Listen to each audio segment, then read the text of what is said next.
Hello and welcome to Friday Film Reviews.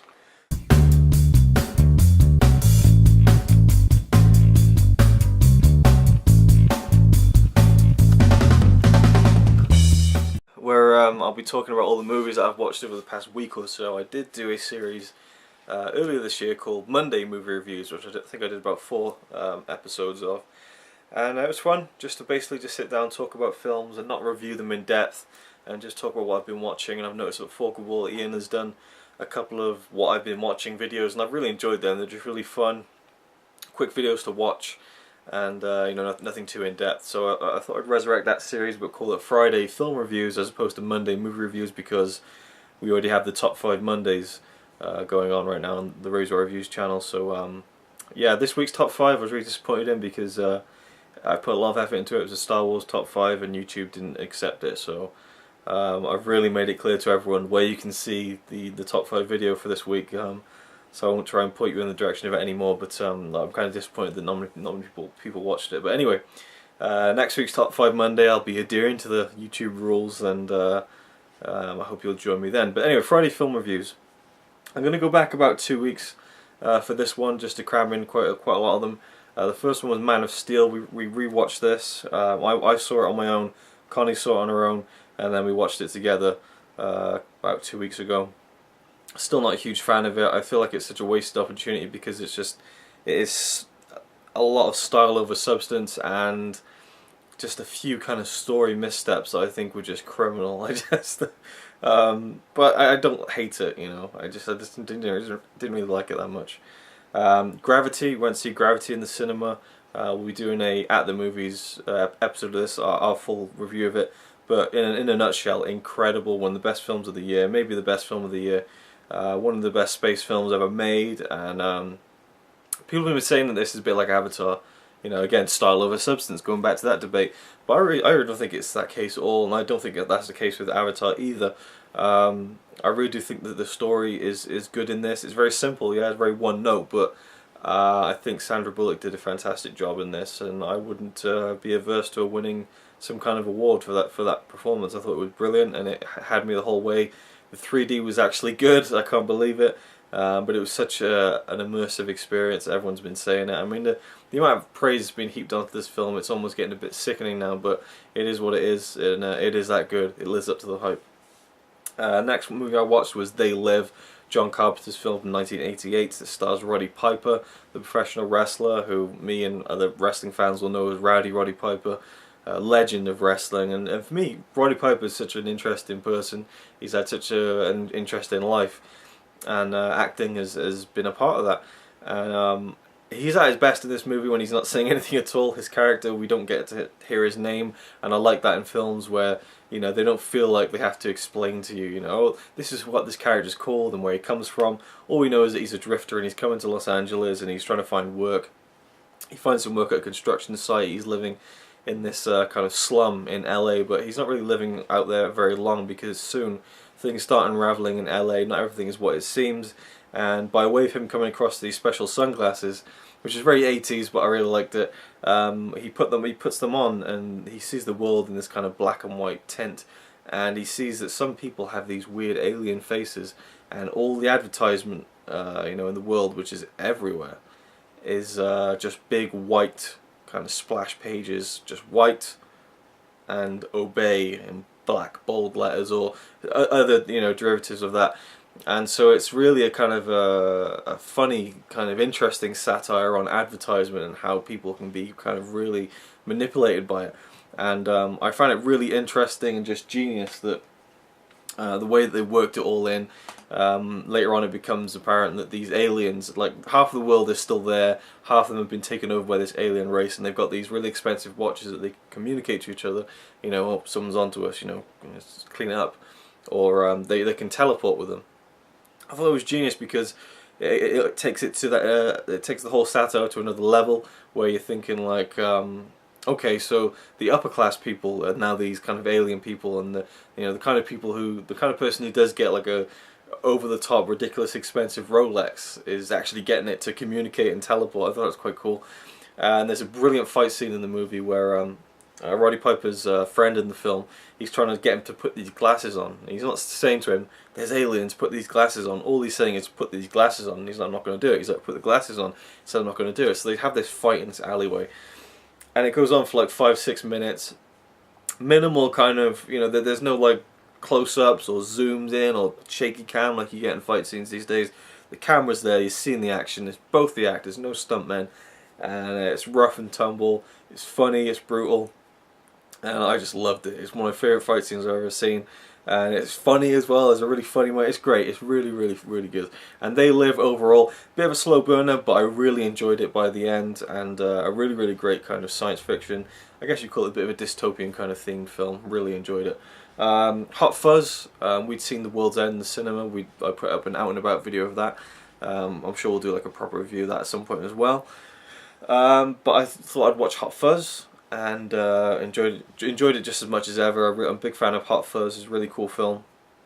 A lot of layers to it. It's just the writing is almost genius. It's just so good and so layered and everything. The Edgar Wright and Simon Pegg, they just make a fantastic writing team, and Pegg and Frost make a fantastic on-screen kind of duo. And Hot Fuzz just really encapsulates all that talent and brings it together. And there's an amazing cast of kind of British legends in that film as well. Well, not particularly, but Timothy Dalton's great. But like Billy Whitelaw and just all these legends. And now I thought I'd watch Shaun of the Dead the day after. So we kind of watched the Cornetto trilogy in reverse order. And I forgot just how good Shaun of the Dead was. It brought me back to that cinema experience in 2004, which is still my favourite cinema experience. And I forget how good that movie is, Shaun of the Dead. It's really funny.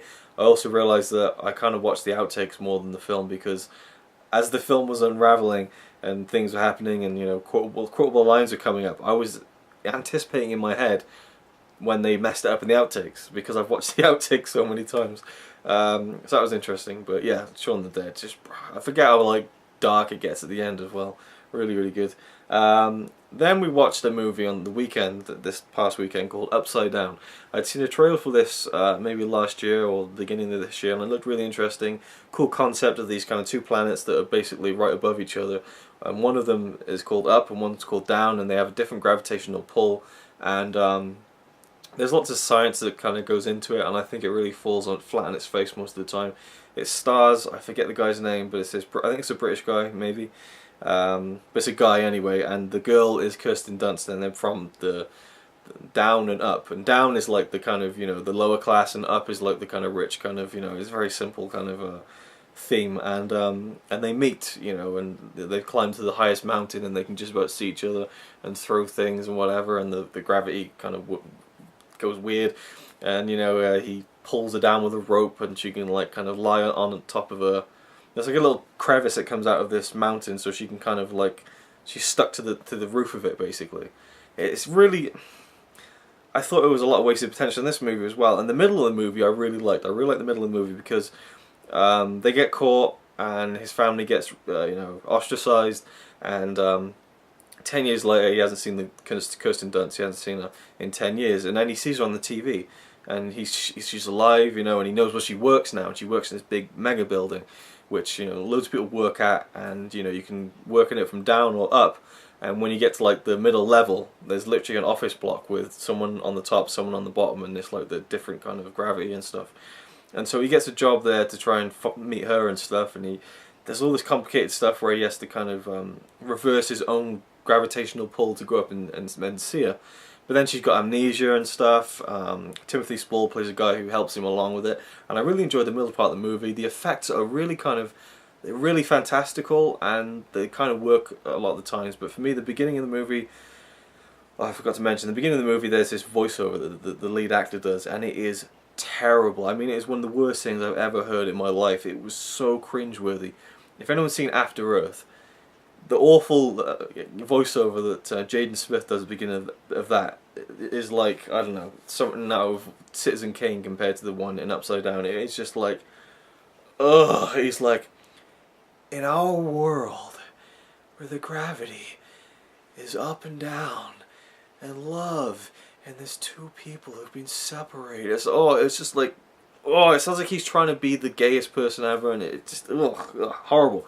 And then the end of the movie just kind of, it was going somewhere, and it just kind of was like, oh well, you know, it's solved. How's it solved? It just is, you know, and oh, and this as well, yeah, happy ending. Oh god, the ending of the movie was just terrible. Yeah, the beginning and the end were rubbish, and the middle was quite interesting. I enjoyed it. I may watch it again in the future because I did like a lot of the visual elements and stuff, and I do like Kirsten Dunst. But and the guy himself, the lead actor, was fine. It was just those voiceovers where he was just intolerable. Then we watched on the same night Everything or Nothing, which is a documentary that came out last year to commemorate the 50th anniversary of James Bond as a franchise of movies. And this is a great documentary. It not only covers Ian Fleming, the author of the original James Bond films, and his story and his life, and then Harry Saltzman and Albert Cubby Broccoli joining forces as these kind of movie producers to get James Bond, you know, on the big screen. And it follows pretty much the whole journey of all the James Bond films, the different James Bonds, and the conflict with the actors who played James Bond, the conflicts with the producers. There was another guy who had kind of formed an idea for one of the Bond novels with Ian Fleming, and he had the kind of rights over Thunderball, and then that comes up later on as well. The only person who isn't interviewed for this documentary specifically, who was a real big omission, was Sean Connery, of course, but he doesn't really speak about it anymore. He's not really in the public eye anymore. But we get to hear from Roger Moore, George Lazenby, Timothy Dalton, Pierce Brosnan, and Daniel Craig. You know, now talking about James Bond. I love Timothy Dalton's kind of input. It was short, as was his stint, but really good. Pierce Brosnan's was interesting as well because, of course, he was cast as James Bond in the 80s, but then due to contractual obligation with Remington Steele, he couldn't actually do it. So he missed out for like many years, and Timothy Dalton took over. But eventually, he, of course, came back and did Bond in the mid-90s. So it's a lot of interesting stuff. Especially Pierce Brosnan kind of taking the piss out of how ridiculous some of his later films got. He even said at one point, which is the second one again, the world is not enough or Tomorrow Never Dies, I can never remember. Which I have that problem, and he's the guy who did those movies. It's a really, and it's kind of sad as well. There's a lot of sad kind of personal stories and relationships in the film. You know, Sean Connery and Cubby Broccoli's relationship breaking down and so on. But overall, fantastic documentary. If you're a James Bond fan, it is a must-watch. If you're kind of interested in James Bond, give it a look. Definitely informative, interesting, and you get to hear from so many different people. Mike Myers crops up for like probably actually about 20 seconds just to talk about how Bond influenced Austin Powers. But yeah, really good film. Ender's Game, we saw that in the cinema this week. Really enjoyed it. Thought it was a really great adaptation of the amazing book. Didn't live up to the book fully, and we'll talk about that in our full review of it coming up soon. But overall, really enjoyed Ender's Game. And then finally, As Cool as I Am, which is a independent film that came out this year. It stars James Marsden, who most people remember as Cyclops in the X-Men movies, and Claire Danes as these two young early 30s couple who have a daughter who was 15, 16. They had a child very young, and it's about their child. It's about this girl called Lucy Diamond, and I thought she was great. The actress who played her. The film is such a weird one because it's very kind of light in tone, and then it gets kind of serious towards the end, and it had me hooked. The writing was very good. I thought it was clever. I guess you could say to a degree, you know, maybe this 15-year-old girl who's been raised by kids, you know, themselves, maybe shouldn't be as smart and witty as she is, but that's kind of the endearing part of her character, is how she's very much a kind of almost a tomboy. She can stick up for herself. She's very, you know, assertive. The problem is that James Marsden's character, the dad, he's gone most of the time. He comes back 4 or 5 times a year. He's a lumberjack.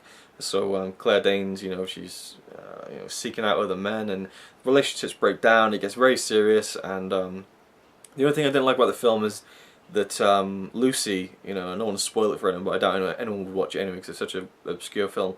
But Lucy gets raped in the middle of the film, and not to downplay rape at all, but you know, it wasn't like a real sadistic kind of thing. It was, she was drunk at a party, and a guy thought that she wanted it, and she didn't, and she said no, and then, you know, and it happens, and it's like, oh, that's horrible, you know, where's this going to take the film?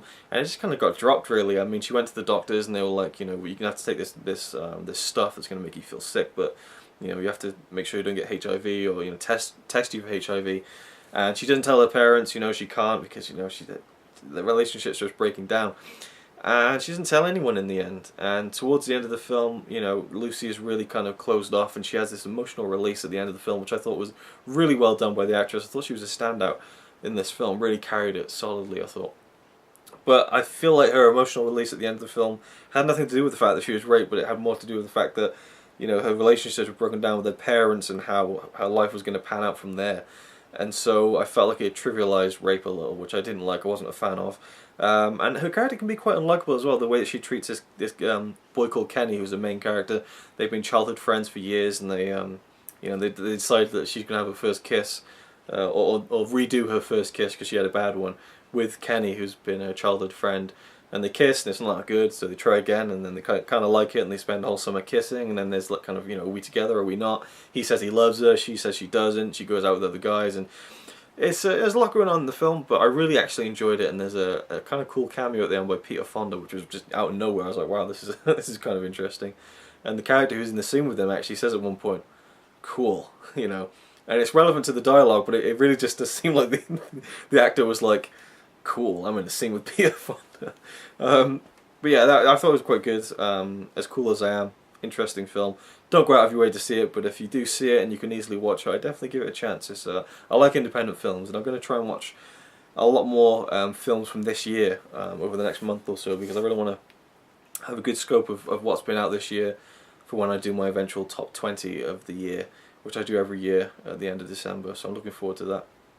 And this has been going on far too long because I did 2 weeks worth of movies, but hopefully I can kind of get back on track. And well, not get back on track, I mean, it's not like this is a new series, but you know, next week I can start and just do 1 week of movies, and then these will be a lot shorter. But thank you for watching, hope you enjoyed, and I'll see you next time. He says he's really cool, but I think he's a tool.